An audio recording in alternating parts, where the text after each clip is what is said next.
Today's guest is Hugo Burnand, the iconic photographer.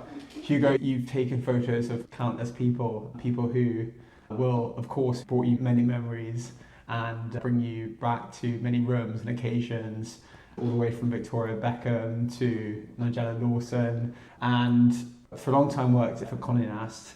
You've had so many different experiences in photography. What's it given you?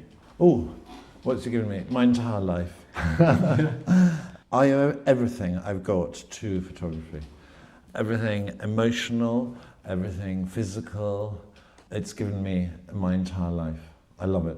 Absolutely love it. And you picked up your first camera when you were 7? Yes. I was given one by my grandmother, who was an artist, at 7.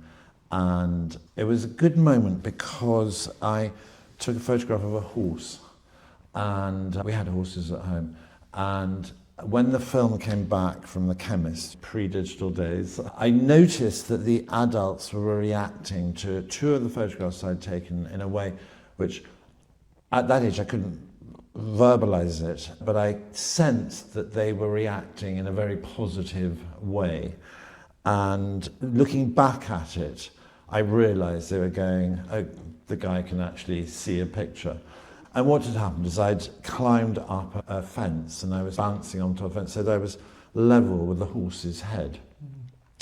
And I'd got the horizon in the right position and the horse was alert, his ears were going forward.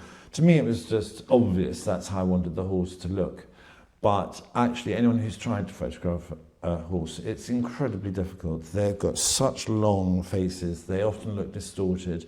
They never really stand how you want. Their ears are never... So just to get it showed that I understood the moment critique. And then there was another photograph, which was actually just a bicycle leaning against the side of the stable. But the lines and the circles and the triangles, and actually all good photographs, or not all, but nearly all good photographs, have shapes within them, be it triangles or S's or the rule of thirds and all those things. And so that photograph showed that I could see design and shape. And I'm talking about it as if I knew what I was doing. I just had a camera. Because at the moment you do a lot of things with a camera. What do you get when you take a photo that gives you a big kick? Can you explain the nature of the satisfaction and where that satisfaction comes from? Because it's hard to imagine what the process is in some ways. Many people have familiarity with the camera, but it's different for you in the complexity. Yeah, it is interesting. I had a brush with mental health, not deep, but it was the first time in my life that I actually thought, I think I'm depressed. I honestly think I'm depressed. And I spoke to my middle daughter, who's a photographer, about it. And I said, I've got to verbalize this because I don't really know what's going on.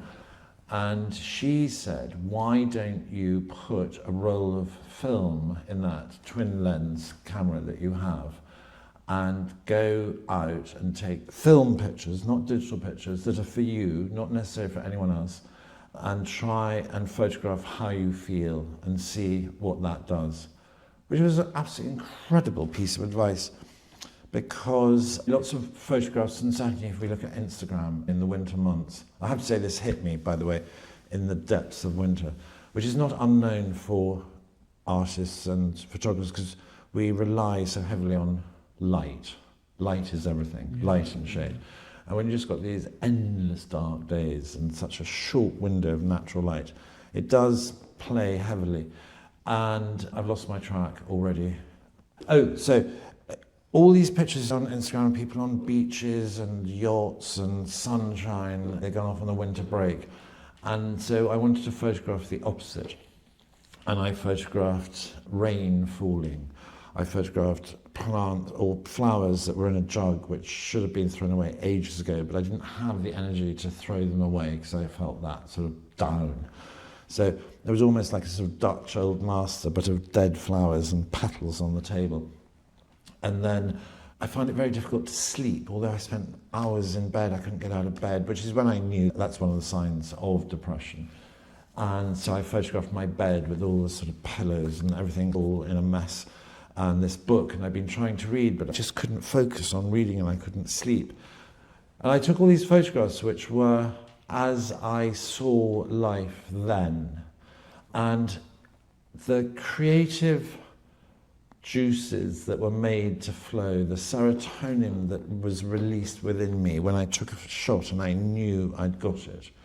And there was one of the curtains. It was daylight, but I hadn't bothered to let in that 2 hours of daylight. And they were just slightly open, and my 2 dogs were standing by the window looking out, and I photographed them from behind and let us out.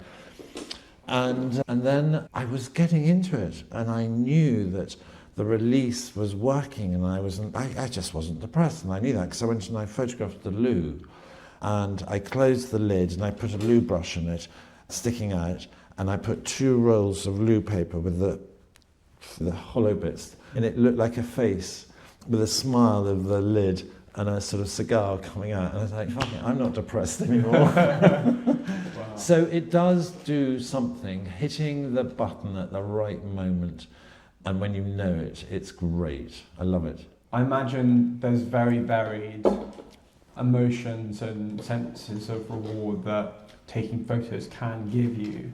And we will move on to what you've been doing so far. We're fortunate to live in a world where there's so much that is accessible online. Is there part of this world that you feel is under-photographed, or that you feel like photographers or people in general are not using a camera to capture in a certain way? Because you just illustrated an amazing example around how it's brought you to see it's like completely flip your whole view on what's going on. Big question, and I don't know if I'm going to answer it properly, but photojournalism is something which is so important and has been ever since photography was invented. Really reporting crimes against humanity with a camera, enabling people to actually see what they might have read about, might have heard about, but to see it actually happening is incredibly important. But unfortunately, right now we live in an age where AI is still so new that we can't trust anything. And I think photojournalists have an incredible responsibility at the moment to report genuine facts through their imagery, which means not over theatricalizing, if that's a word, what they see, but trying to just photograph it as it is and letting the world make their own decisions and judgment. The mind is spiraling because you're making us realize just how powerful cameras are, telling stories, protecting people, shining the light in great places, but also places that need a focus. Yeah. Is there a story that you can think of where that could not be more true, that's quite unique? I'm thinking of 2 war photographers at the moment, Don McCullin and Lee Miller. Lee Miller was a female photographer, and she did a lot of photography. Actually, she had the most fantastic career in photography, but she did incredible stuff during the war. She had been working for Vogue, she had been a model herself, she became a photographer, she went out with Man Ray, they experimented together photographically. They think they fell out because, for many reasons, but one of the reasons was who was really the author of these photographs, and Man Ray was always putting his name on them, and I think she took some of the ones that we think are Man Ray photographs. I don't know. They also had very different ideas about fidelity, which didn't help. Not in the way you're probably thinking, but anyway. But during the war, she started off photographing in, I think it was Vogue magazine. She was photographing basically yoga sessions and saying, you can do this at home to keep yourself fit. That doesn't sound particularly amazing, but what she was doing was multiple exposures. So you could see someone lying on the ground, and then the same person, you could see their knees lifting up, and then you could see their legs going straight up in the air, for example, all in one frame. And that was very experimental photography. It was multiple exposures on the same negative, which showed such a fantastically creative, imaginative mind. But that wasn't enough for her. And then she went around photographing women who were doing fantastic things in the war, be it the Wrens, be it the nurses, be it a Polish war photographer, be it a pilot. There were so many female pilots. She just wanted people to realise that it wasn't a man's war, it was everyone's war, and she was championing women long before we all really thought about it as much as we do now. And then that wasn't enough for her, so then she actually went into the front line as much as she could. And she couldn't bring herself to actually photograph a slaughtered soldier.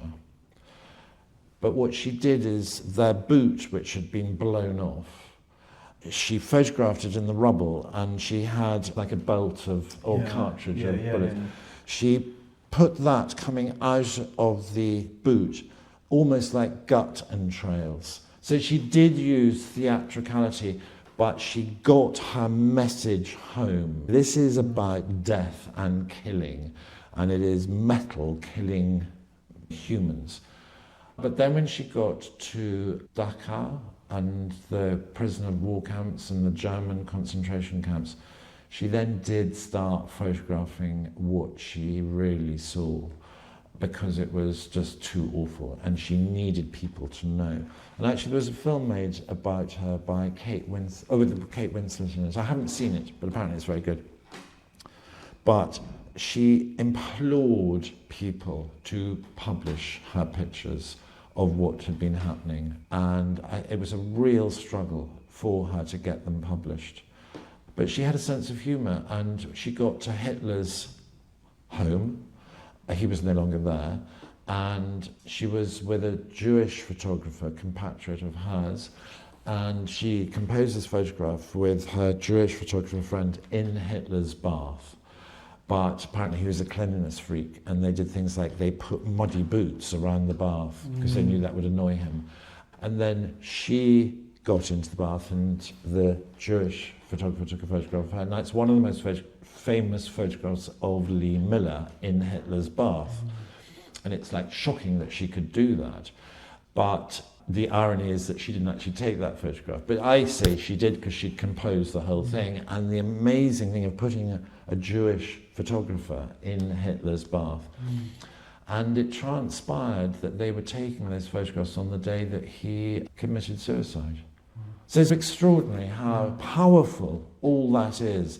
And that's a photojournalist who was putting out the truth for everyone to see in whichever format they liked. Yeah, wow. I mean, talk about zooming in and out and being able to just sway at different historic times. Is there a photo that you are really keen on taking?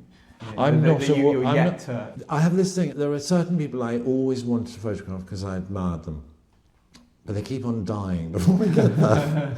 I adore Aretha Franklin's music. I think she was a fantastic singer. I always wanted to photograph her, but anyway, didn't get there in time. Gabriel Garcia Marquez wrote those wonderful books like Love in the Time of Cholera, and I thought they were so fantastic. And I wanted to get to photograph him. Didn't get there in time. But then someone asked me a variation of that question the other day, which I quite liked, which was, if you could take a selfie with anyone from history, who would that person be?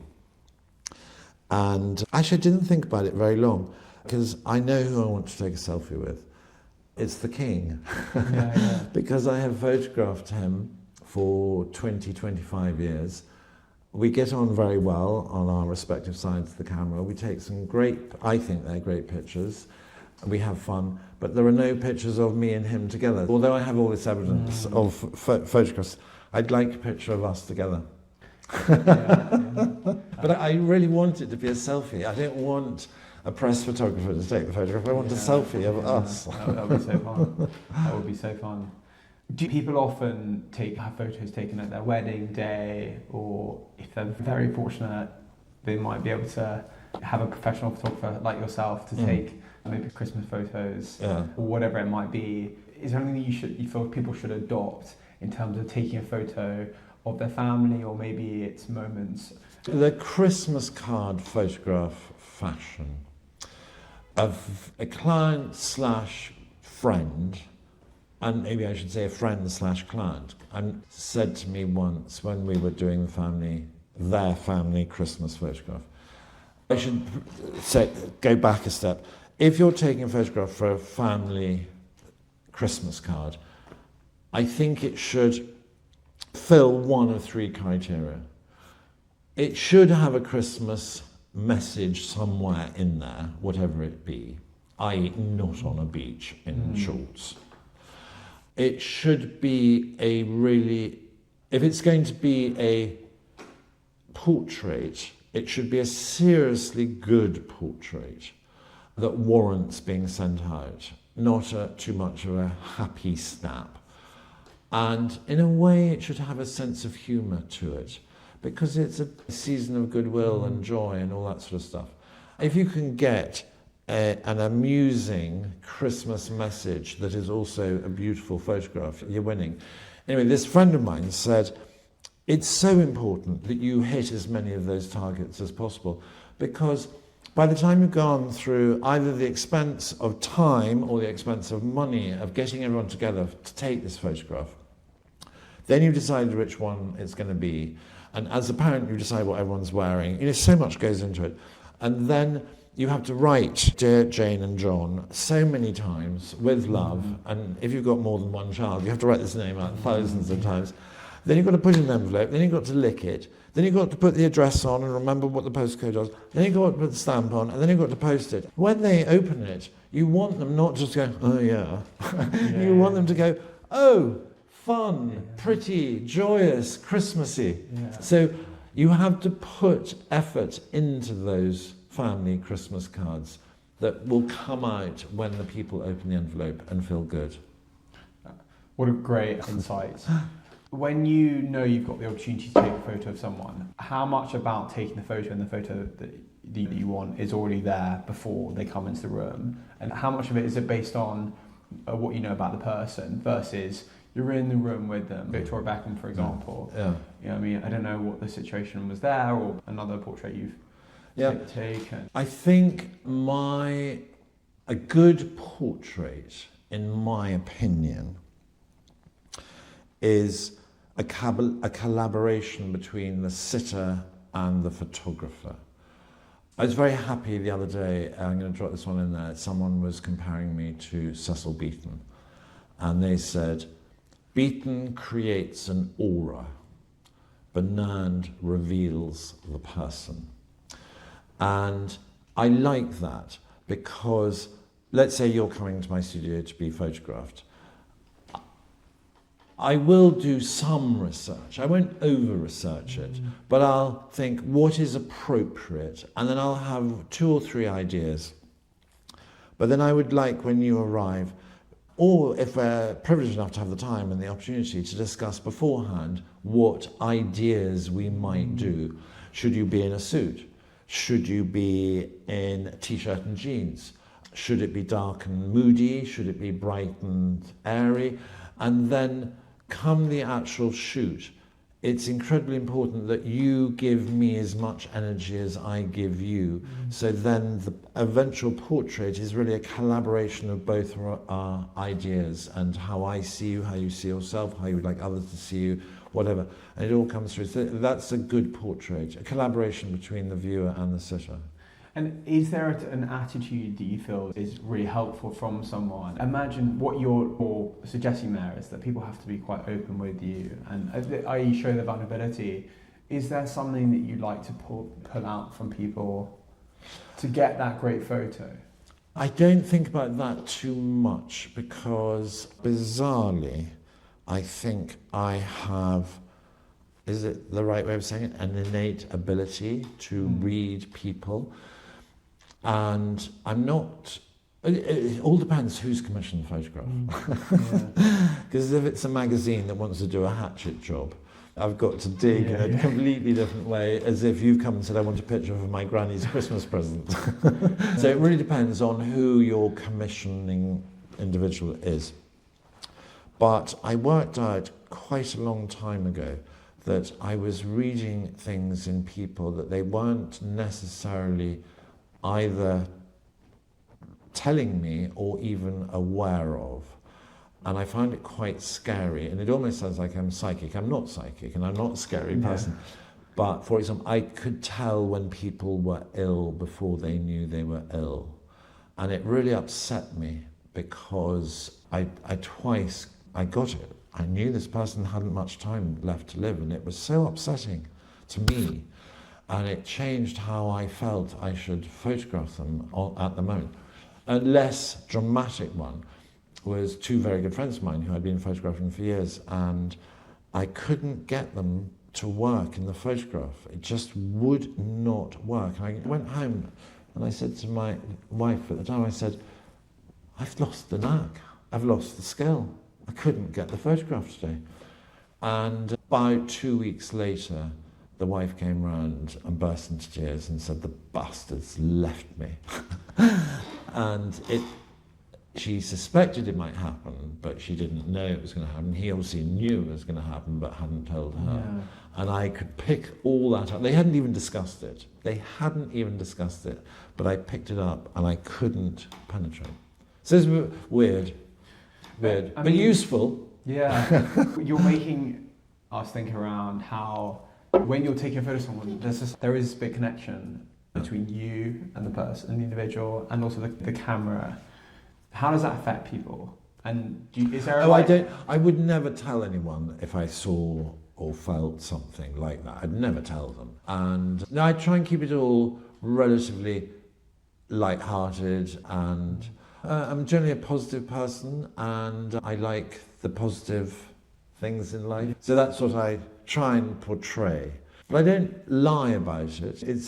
I think that's the problem when I read too deep, is I then know that I have to lie, and I don't like lying. Making sense? Yeah. I imagine when you're at a party or a wedding, what's going through your mind when you want a good photo of people having fun? I love that whole thing. Luckily I do, because I worked for Tatler for 25 years.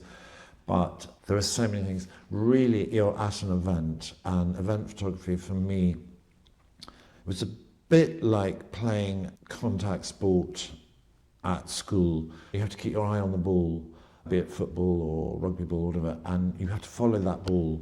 And as a photographer, it's almost like an imaginary red dot that bounces around the room, and that the energy is moving around, and you have to stay on it.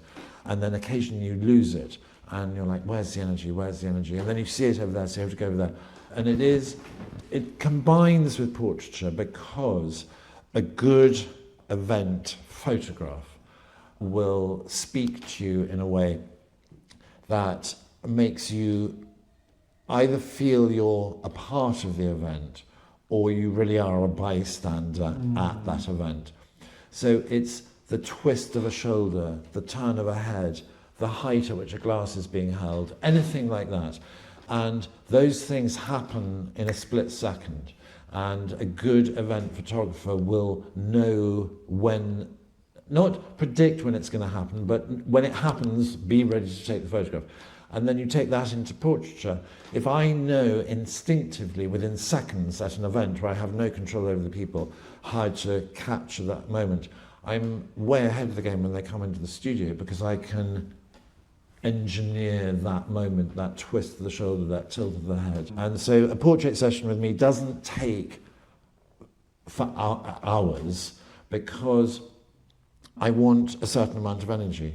And in order to get the energy, you have to give the energy. So I give a lot of energy, they give it back. And the resulting photograph has a sort of natural adrenaline in it. And no human can keep that up for very long. So you don't want hours and hours of photographs. You just end up getting boring photographs. I have this great thing about boring photographs are boring to take, boring to process, edit, print, and boring to look at. So don't take them. So put energy into the photograph. So that's one thing. Now then, you've been chasing this imaginary red dot bouncing around the event for God knows how long, and then you're exhausted and you can't see it. So another great thing is then just sit down, pick your spot within reason, but sit down and you'll see pictures come to you. And it's amazing. You'll just be sitting, maybe, very obviously, you might be sitting on the edge of the dance floor. And then this absolute goddess comes and starts dancing in front of you, and you don't even have to move. There we are.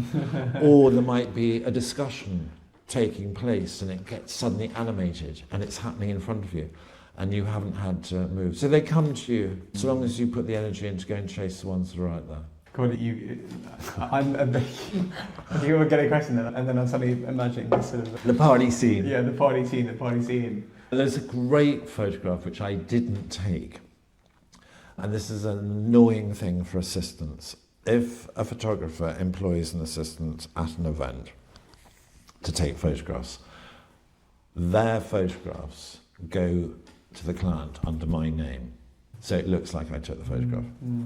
And I had a new assistant, and we went off to a rave in a forest or wood, and there was a marquee, and it was all crazy, and it was all fun, and it was all so many different sort of themes come together.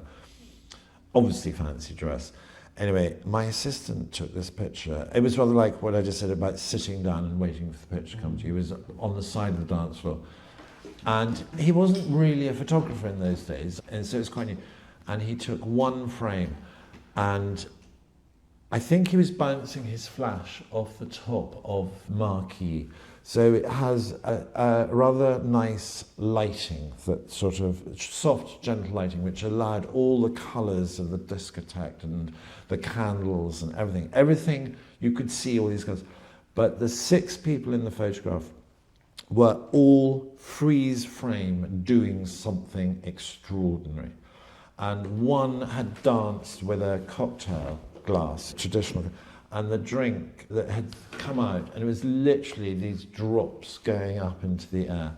Another girl had danced like this, and slightly more than maybe she wanted to reveal it, but you could see much more than you normally would have seen. And then there was a guy, and he was just grooving away, making a complete arse of himself. And it was like a painting, actually. It was fantastic. I didn't take that picture, but I admired it, and it went out with my name on it. Fantastic. What's the top of the mountain look for you when you're taking a photo of someone? What do you most want to get of them? Is that them feeling sexy? Is that them it depends. Just connected with themselves in the room with you? Yeah, no, it depends. So it depends on the commission and who is commissioning it. Because at the end of the day, the photographer, you want to get paid. And so for example, if you're photographing a wedding, who is paying you your fee? Mother of the bride. Normally, mother of the bride, which means you need to get out there and photograph the mother of the bride's friends. Like, they're probably the godparents of the bride.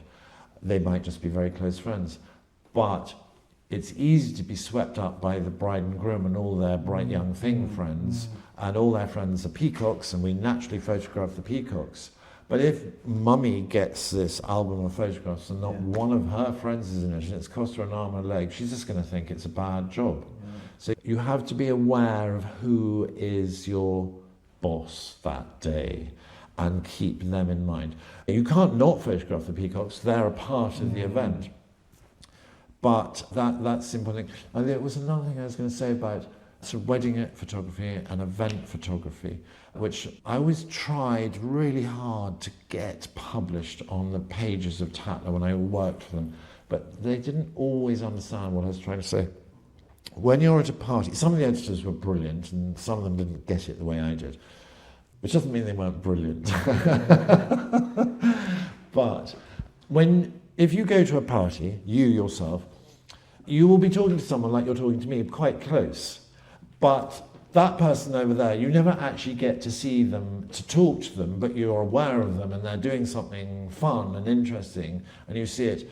And those are 2 extremes which I'm trying to give you. So when they publish a page, or when you present photographs to whoever's commissioned you, it's important to have some photographs that are upfront faces, as if you're talking to them. And it's important to have some bystander shots of way over there of the scene going on. Because if you only have those distant photographs, and it might be from the other side of the hill of the marquee with all the lights on, I don't know, or it just might be 10 people further away from you.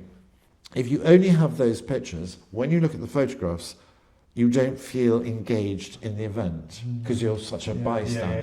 Whereas if you only have pictures of faces and faces, it feels like a meat market. And you're like, oh, I feel suffocated by these people. So you have to look at it as a party goer yourself and try and replicate what it feels like. And it might be a photograph of the cocktails. Yeah.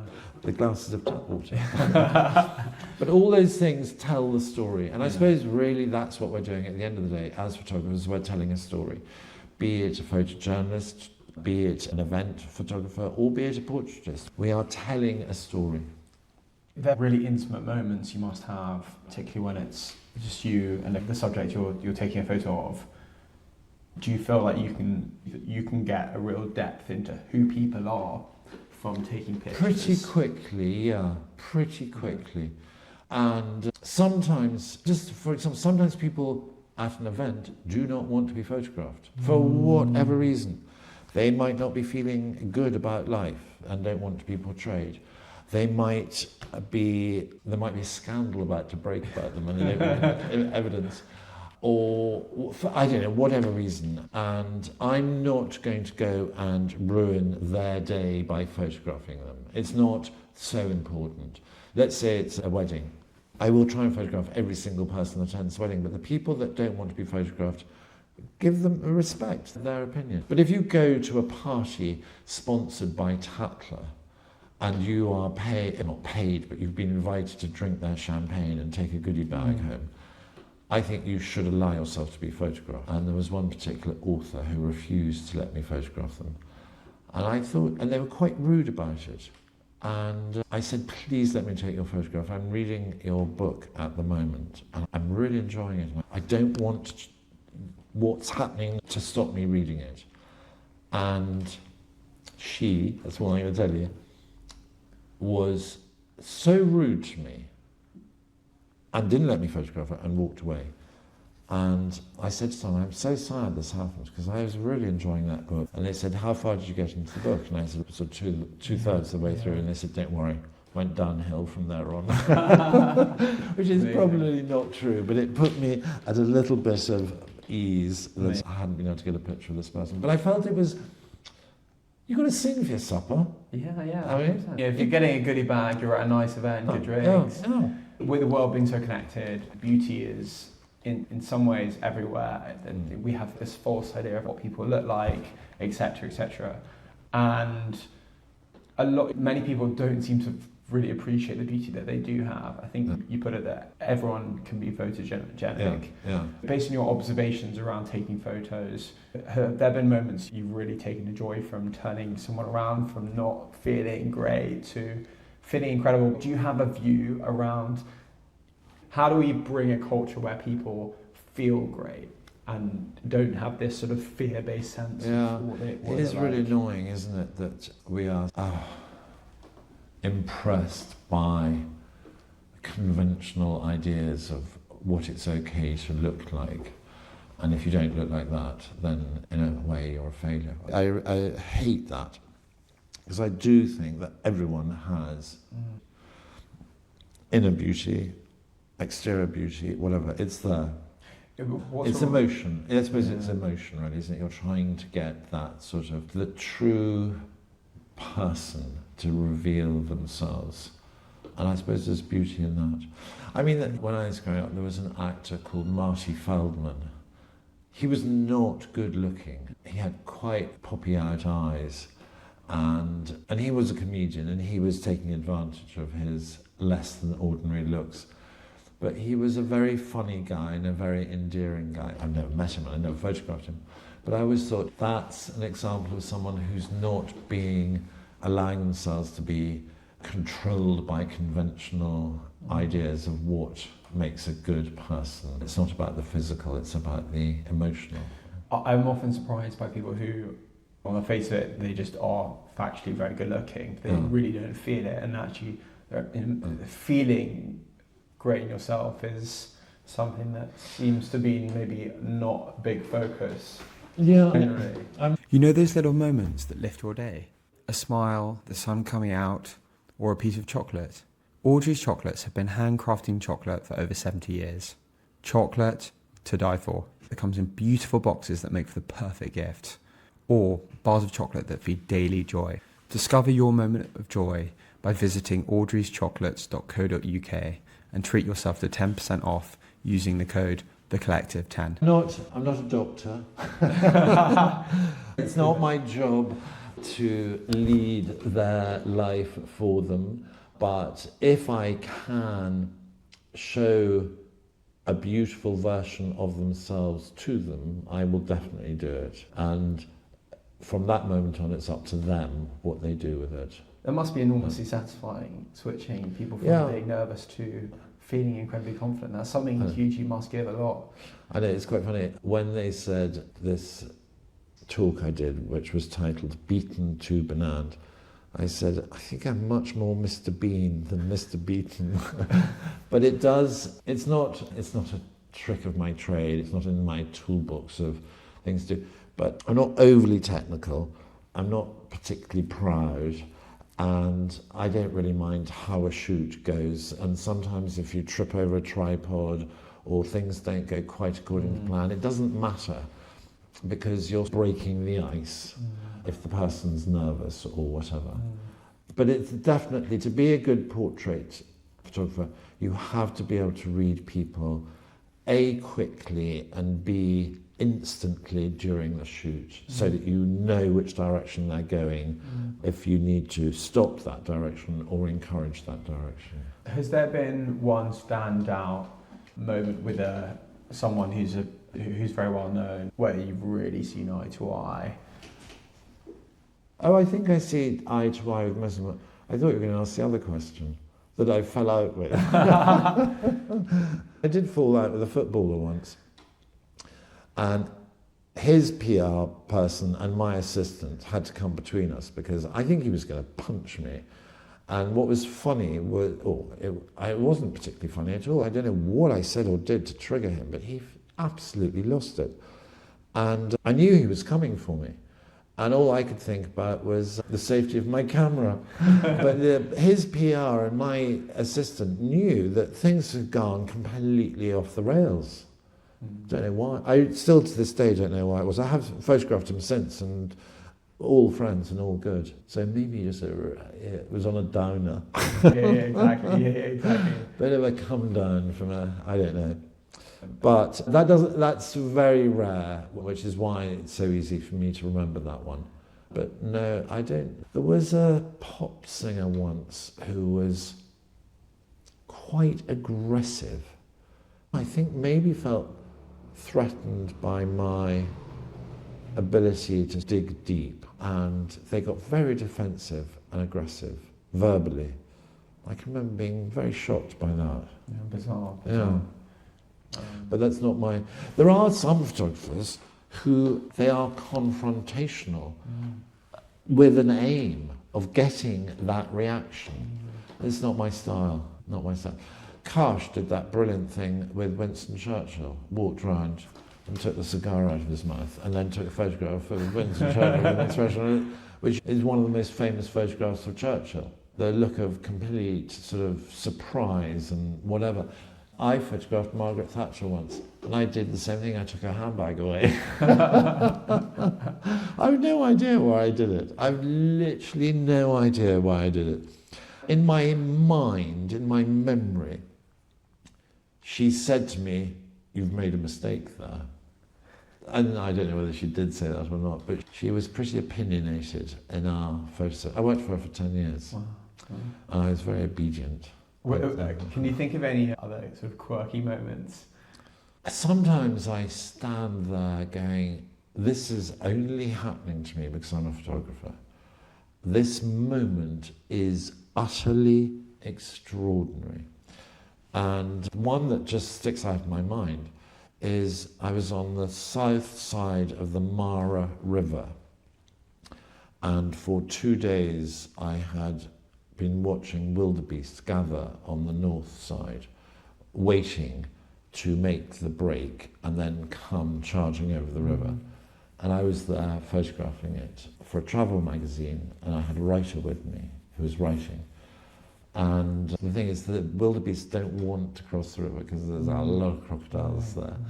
And they gather, and it looks like an army because they've got the sort of grey uniforms with sort of horns and grey helmets. And this army gets bigger and bigger, and they're pushing from the back, and the ones at the front are saying, no, not yet, not yet. And then suddenly, once they break, they're like, if we all go, the crocodiles can't get all of us or whatever. And there's this awful frenzy at the beginning, but then once it's broken, they just charge, and it's like never ending. I'm talking tens of thousands of animals galloping towards you. And I had the Jeep behind me, so they automatically split in front of you. And it was one of the most amazing things I've ever witnessed in my life. And I don't know how many people would ever get to witness it, because most people probably, if they're in that area, they might witness it from a Jeep. I was on the ground. And maybe if you're travelling around, can you afford to spend 2.5 days waiting for the break to happen? Yeah. But I had to get the shot, and it was incredible. There's been other moments, but that was amazing. Can I tell you a royal one? Yeah, absolutely. Please do. When I photographed William and Catherine's wedding, we were in the room behind the balcony at one stage. And there are curtains, so you can't see in. Anyway, me and my assistant both peeled back the net curtain, and there in front of us was the Mall, and there were Union Jacks, and there were more people than you can imagine, and the swell of noise and enthusiasm and everything. And I turned to my assistant and I said, for God's sake, pinch yourself. Remember this moment, pinch yourself. And we both pinched ourselves. And about 3 days later, it wasn't that long later, I said, can you remember standing behind the window of the balcony room? And he said, yeah. And I said, can you remember pinching yourself? And he said, yeah, I can. And I said, and what do you remember seeing? And he said, nothing. I can only remember pinching myself. And I had the same thing. I can visualize in my head myself going like that. But it was so vast what we looked at that neither of us could compute it. Yeah. Isn't that weird? That's so bizarre. Really weird. So bizarre. Another strange moment, which is unique and is royal, is I grew up in the world of horses, racehorses, breeding horses, racing horses. And I've always had a love relationship with horses.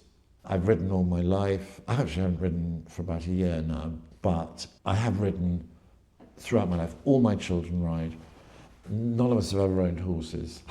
So we ride a lot of different horses, which actually makes us quite good riders, because it's not like we're on the same horse, same thing. We actually have to know how to ride these animals.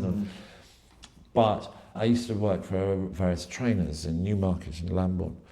Anyway, when we were preparing to photograph the coronation for the King and the Queen, we were doing dress rehearsals of what we wanted to do, build up. We spent 3 days setting up the lights and getting everything in place, and we had to take various portraits. And I wanted each portrait to look different and unique. I didn't want just to set up some lights and everyone stand there, click, move along. I wanted each one to be a portrait. So it's a lot of organisation. And then you do the first dress rehearsal, and something went diabolically wrong, which is slightly unnerving. And I know that the people who had employed us, the people within the palace, I know the expression on the face, which was, why have we employed these clowns? How are they ever going to make this good? But that's the point of a dress rehearsal. You have to get the issues out. Next dress rehearsal, something else went even more wrong. I was like, oh my God. Anyway, the third dress rehearsal was while the coronation was taking place in the Abbey. And we were still trying to recover from dress rehearsal 1 and 2 being disasters. And so we're doing the final. I'd wanted dress rehearsal number 3, the one where we got it all right, to have happened the day before. But here we were, still doing it. And suddenly I heard the sound of horses' hooves coming into the courtyard of Buckingham Palace. And I looked up out of the window, and there was the gold coach with the King and Queen coming in under the archway of Buckingham Palace, and that really lovely, familiar to me sound of horses' hooves. And I just turned around to the team and went, showtime.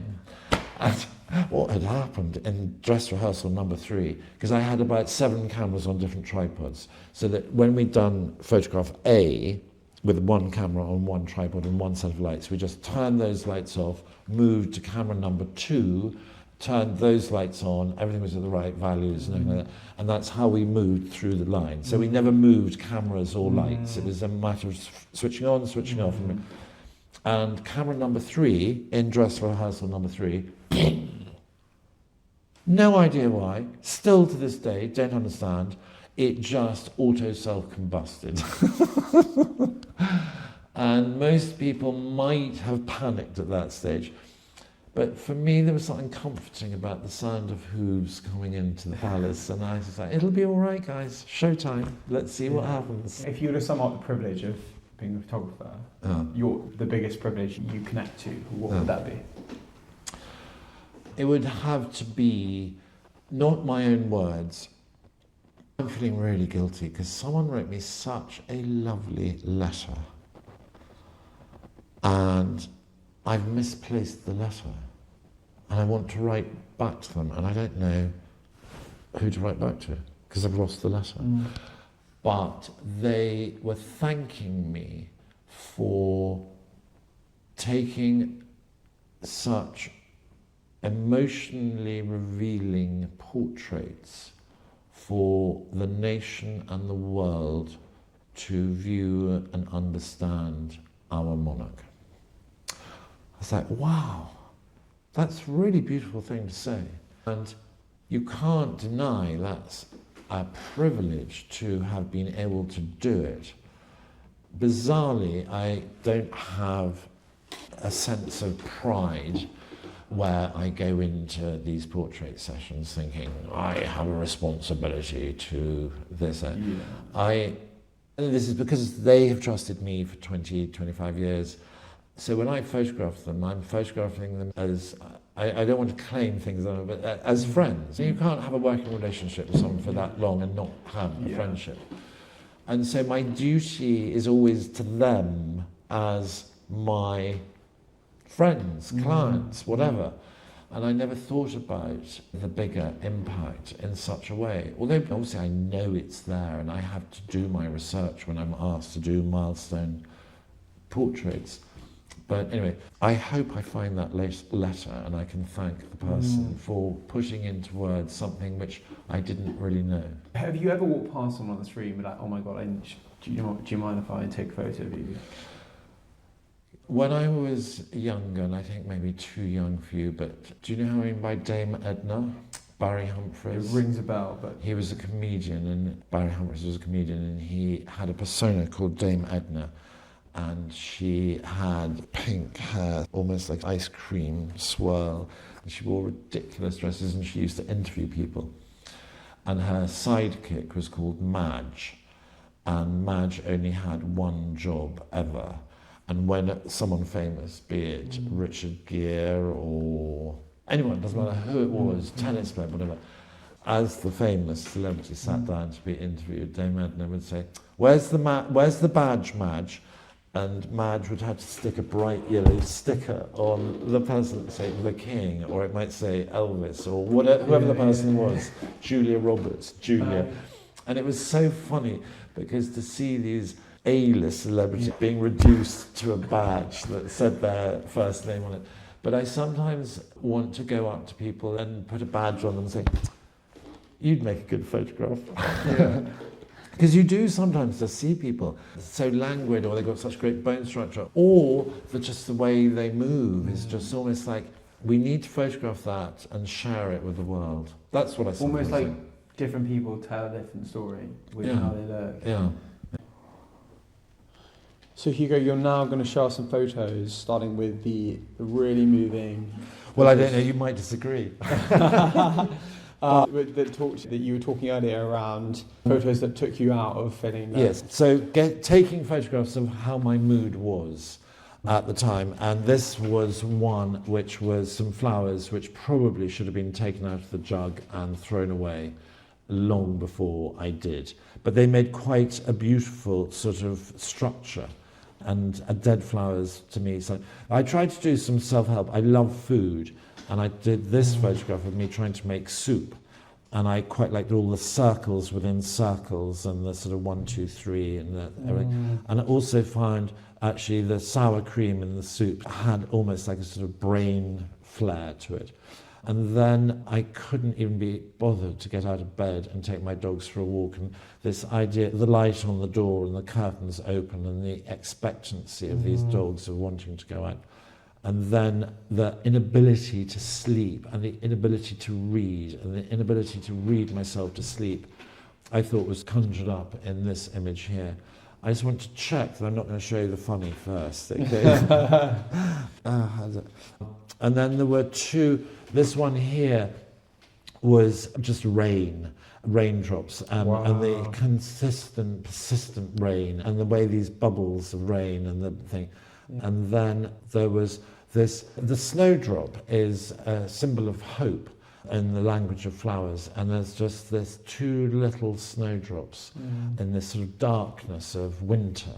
And I knew I was doing okay when I took this picture, which just makes me laugh every single time and just proved I no longer needed to take depressing photographs. Does that work? Amazing. He's quite funny, isn't he? Really fantastic. Okay, so this photograph here, actually, I have printed up very big, and it's called Wife and 4 Children to Support by Hugo Burnand. But this is one of maybe the most important photographs to me that I've ever taken. What happened is one of my children got ill with a very rare cancer. And it was a terrible shock to everyone in the family, to ourselves. She was very young, and survival rates weren't great when this was diagnosed, which was in about 2000. But anyway, she had a 5-hour operation and she survived, and she's very much alive. But we went on holiday afterwards. And when I say holiday, it was just like trying to regroup and get some semblance of family life back together. We just needed the time. And the children used to clamber on my back when I was on the beach, and my wife took photographs. And I said it was completely unfair that we didn't have her in the photographs. So we recreated this scene which had been happening on the beach in Ischia.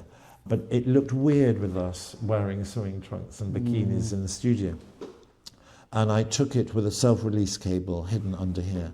And so while there's a sort of schoolboy titter family lying on top of it, actually, if you can see the scar on my daughter's stomach there, which goes from one side of her tummy button all the way around her back, it is actually representation of a family that overcame a certain amount of trauma. Yeah. So it has deep meaning for me. Yeah. And it almost looks sculptural, like something you might find in the Natural History Museum, a dinosaur. Yeah, extraordinary the way that the background seems so soft with the floor, and how you really seem connected to almost what's around you. Yeah. I don't know how. I was very big, explain that. But extraordinary. It was on a film camera, and I only had 12 exposures. And as soon as we started giggling, of course, the pile collapsed. Yeah. But I got the exposure that I needed. Yeah. So I was very happy with that. Wow. This is a photograph of my mother. I think it's taken by Lanier. It says Lanier on here. My mother was unfortunately killed in a car accident that I was also in when I was 1. So I have no memories of her at all. I have maybe created my own memories, but this is the only image I have of her, and it's very important to me because it also illustrates to people how important photography is. They are family heirlooms. They're not just bits of paper. This has more emotional value than any financial heirloom that I could have. And I think people need to respect photography. I'm not saying champion, you must respect photography, but what they need to do is respect their own photographs as being important to them and to their family and people around them. And annoyingly, Lanier had such a distinctive style that nearly everyone looks like they could be related to each other in a Lanier photograph. And so I don't feel that it's the best photograph I could have of her, but it's the only photograph I've got of her. Yeah. Thank you for sharing. These ones? What about this one? Yeah, let's do it. This photograph is important to me because it makes me smile. There's lots of people fooling around. But with my assistant, Lewis Urania, we set up a wildlife conservation charity. And when we launched, we sold a series of portraits of indigenous tribes, which we had been taking in the rainforests and jungles of Panama. And we sold these portraits to raise funds for the charity, but we didn't know if anyone would buy any of the pictures. I got my children and my children's friends dressed up as jaguars in these jaguar suits, and they went round asking all the guests who'd come to the party if they would like to contribute. Now, it helped enormously that the Duchess of Cornwall agreed to be our patron for the night at this gala event. And thanks to her, and thanks to the energy of all these jaguars, we raised £250,000 in one night through the sale of pictures and donations, and have made a considerable impact on wildlife conservation as a result. So it's a happy picture, it's a slightly wacky idea, it's a fun bunch of people who are all laughing. So there we are. Amazing. These are on my children's birthdays. What I decided when my children were first born is I wouldn't photograph them every single day of their first year of life. In fact, I would photograph them once a year, which was on their birthdays, so that I had a gradual progression of each child growing up. And I've got an example of each child here. This is Fergus, who's actually our eldest child. And I love this. Stupidly, I haven't written how old he was because I thought I'd never forget. But I think he's about 9 here. And he's a very outdoorsy, loves nature, loves horses, always riding, getting up before dawn. And I felt this was a good image of the health of summer for an outdoor young boy. So I was very happy with that. Then my next child is Lily, and before she went to university, she went on a gap year, which she didn't really want to do because she actually just wanted to get to university and read English. But I took this photograph just before she went trekking, and unfortunately for all of us, there was an earthquake in Nepal while she was there, and we lost track of Lily for 4 days. And it was a very tense time of our lives. And a great relief that obviously she was okay. But it has impacted her life for many years. It's impacted our lives as well. So this is so important, photographing them every year on their birthday. And this was a picture of her then. And you can't get away from the importance of photography as an heirloom. And the great thing about doing them every year on their birthday is that my style has changed over the years, and as has their contribution to the pictures. And at this stage, Una, my second daughter, was thinking of being an actress, and I wanted to do her with as little artifice as possible so that it would only be her that came through on the lens. So the dark background and the sort of sheet of black velvet she's wearing was intentional so that you only see the person. Ironically, she's now a director and a photographer and never wants to be on the other side of the camera again. Nothing to do with my photograph, I'm sure. And then this is Maya, who's our youngest. And I wouldn't say she's a rebel, but she's very much her own individual. Everyone is an individual. She, in this picture here, is the cherry on the top of the cake. But she's helped refugees get safe homes from Ukraine. She set up an environmentally friendly product cleaning company. She created her own app to help people in adolescence and puberty. And she's now a photojournalist and recently shaved off all her hair, and it's very short. She looks very striking, and she's been scouted by model agencies endlessly, although that's not really her bag, her game. But again, it's lovely to have this picture of her when she looks like a sort of innocent flower girl, hippie, very different. So anyway, I think birthday portraits are a lovely way of photographing your family growing up, because that is when they were a certain age. It gives the photograph more value. I obviously should have written the age on the back. But the other thing is, they know it's going to happen every birthday, so they think about what they're going to do. And we have a really nice relationship because we talk about these things beforehand and afterwards, and the successes and the failures. But also, it's not just their development, it was my development as a photographer and how my styles changed and stuff like that. And this card? So this is a Valentine's card. It's not my picture. I don't know who took it. I've looked and it doesn't say who took it. It's just called A Tall Kiss. But I love old photographs because there is a purity to them. They were shot on film. You didn't know what you were going to have seen for maybe weeks, depending when you ended the film. And the romance of this, I just love, love, love the romance of that. I do want to, if I can, show you a photograph which I acquired just the other day from a photographer called Martin Parr, who is very famous for the way someone described him to me is basically he's a street photographer, but they said he's actually a wildlife photographer who has chosen the human species as his species to photograph. And if I said chips at the seafront, seagulls, people sunbathing in cloth caps and metal deck chairs, that was the sort of world, or that is the world that he photographs and is incredibly famous for. And they're not necessarily flattering pictures. And as a real street photographer, he always is, and no one sees him, he's almost like the invisible man. And they're very colourful, his pictures. But in his early days, this was a photograph. I'll take it out of the cellophane so maybe it doesn't have any flare on it. This is a photograph. It's a very early photograph of his taken in Ireland. I think it was in Dublin.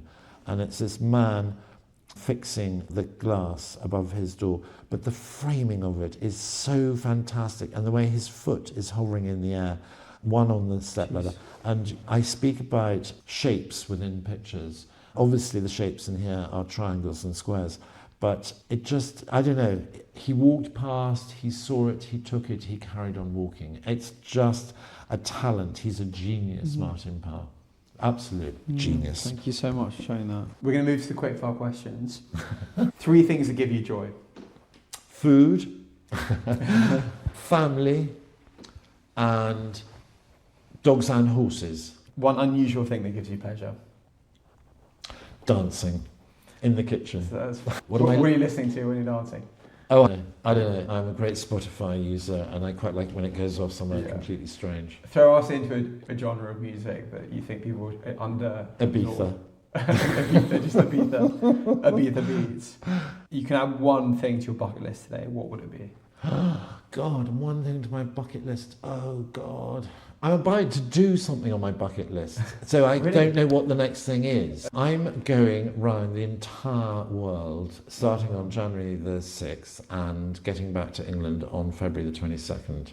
Wow. And I'm visiting some really fantastic places, and I'm doing it mainly by ship and by plane. That's on my bucket list, and I'm going to Australia. Wow. I've never been to Australia. Wow. And I'm old enough now to just think, oh, God, I'll never get there. Are you going to the west coast of Australia? Sydney and Melbourne. Melbourne, wow, what a city. The world works in a certain way today. What do you want to change about it? If I was Prime Minister, I would... this is an annoyingly long answer, but it's really relevant, and I'll change it if you want me to. When people leave school, I think they ought to be made to do 4 things. They ought to do...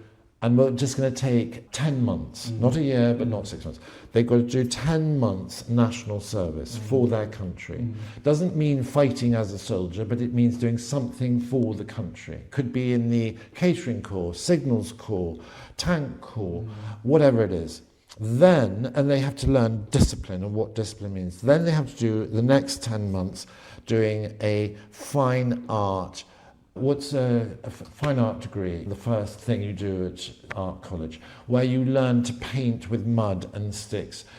It's like the opposite of being in the army. You have to completely open up your mind, and you're just creative, and you're allowed to get out with the sun and go to bed with the moon, but you've got to be creating things. It doesn't matter what, you might be really brilliant at being a sewing bee or whatever, you just have to do it. It could be with food, it could be with anything. Then you have to do 10 months community service, which might mean working in a developing or third world country, and you have to give yourself to charity to help others. It might be within England. But after you've been taught how to live within a very structured society, which sometimes seems completely bonkers, then you've lived in a very free artistic society where anything goes and creativity can go forward, and then you've learned how to give to others, then I believe you would be a good citizen and human being and could do great things in the world. Yeah. Really thought-provoking, thank you. One thing that is in for you right now and one thing that is out. I'm reading a book which I'm completely into, and I've re-found the joy of reading. Wow. And I find that it's really important to stop scrolling and read. And I'm reading a biography of a photographer called Sally Mann at the moment. It's also fascinating. So I'm reading about someone who has the same sort of thought pattern as me. And what I love about that is she also grew up in the world of horses and is now a photographer. And family and children are really important to her. In tune there. And what am I out with? Online banking. That sounds like you need to change your provider. Oh God, just when you ring up and then you have to go through all your passwords and your mother's maiden name, and then they put you onto someone else and they do it again and again. Dog's name. Oh, and then by the time you're talking to the fourth person, I've just lost it. Yeah. Lost it. Yeah, thank God we're not doing ring up right now. It's been such a pleasure to have you. Thank you so much.